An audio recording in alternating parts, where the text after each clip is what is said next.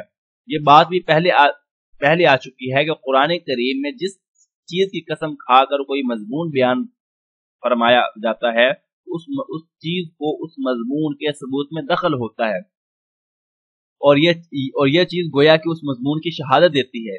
یہاں جنگی گھوڑوں کی سخت خدمات کو ذکر گویا کہ اس کی شہادت میں لایا گیا ہے کہ انسان بڑا ناشکرا ہے۔